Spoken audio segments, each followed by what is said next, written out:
Nyt seuraavaksi katsotaan tempauksen oteleveys.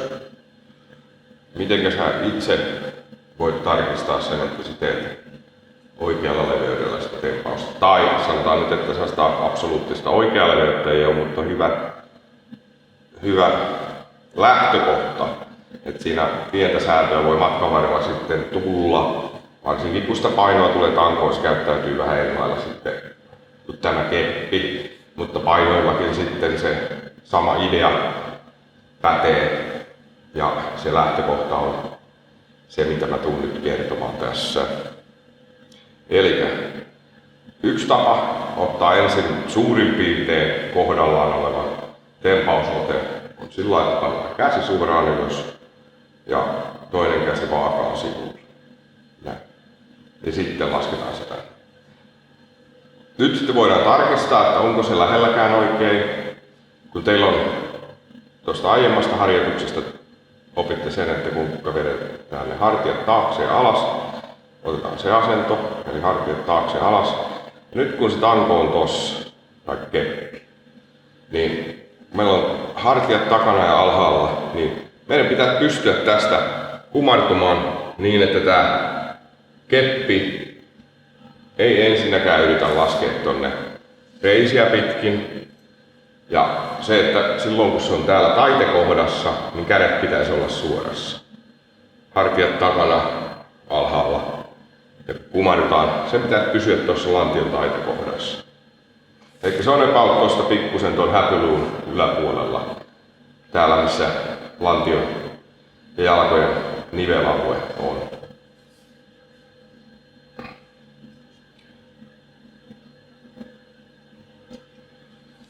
Sitten toinen vaihtoehto, millä voi testata nyt kun sitä kumarrusta koittaa hartiat takana alhaalla.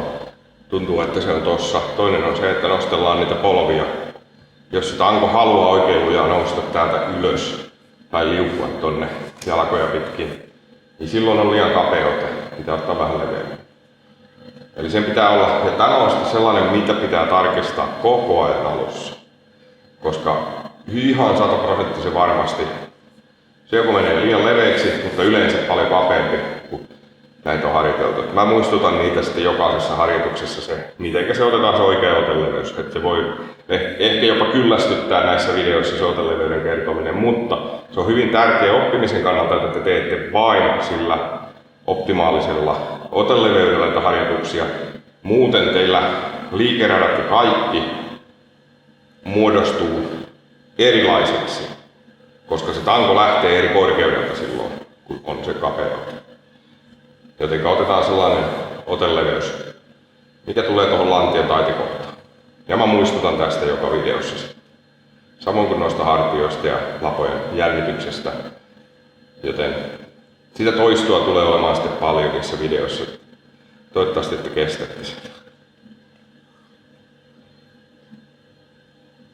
Yes. Hartiat taakse ja alas, ja nyt tanko pitäisi olla tuossa lantion taitekohdassa.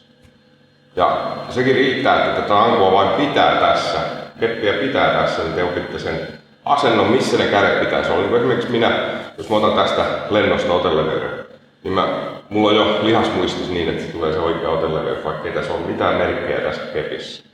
Mun sen verran monta kertaa tempausta, että se on mulle tuttu se asento. Niin sama homma teillä, että mitä? Tämä harjoitus on ihan sitä, että jos te löydätte sen oikean oteleveyden, niin kävelylenkille kepin kanssa, ihan mitä tahansa teette, niin pidätte keppiä vain tällä oteleveydellä, niin se jää teille muistiin. Se jää lihasmuistiin ja aivot oppii sen asennon.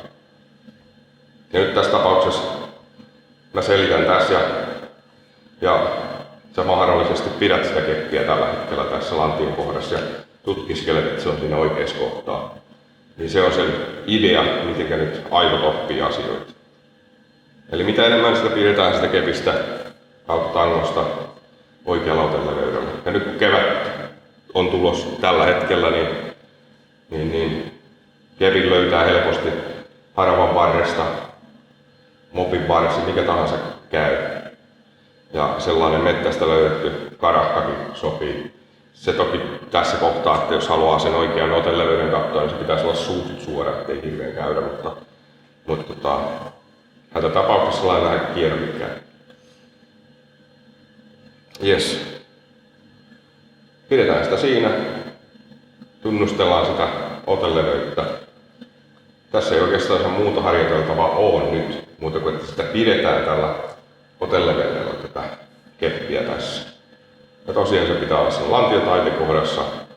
Polvia kun nostelee, jos mulla olisi näin kapeut, mä vähän ylireagoidustin näitä, niin mä nostelen polvia, niin se haluaa se keppi laskea tonne alas. Ja, tai sitten, että jos mä pidän sitä tuossa lantiolla ja kumarrun, niin mulla olkapäät, mä en saa hartioita taakse ja alas millään, kädet pitää olla koukussa.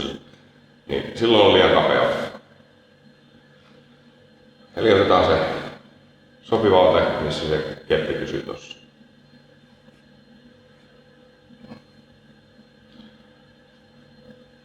Ja oikeuttaa vähän mennä kyykkyyn.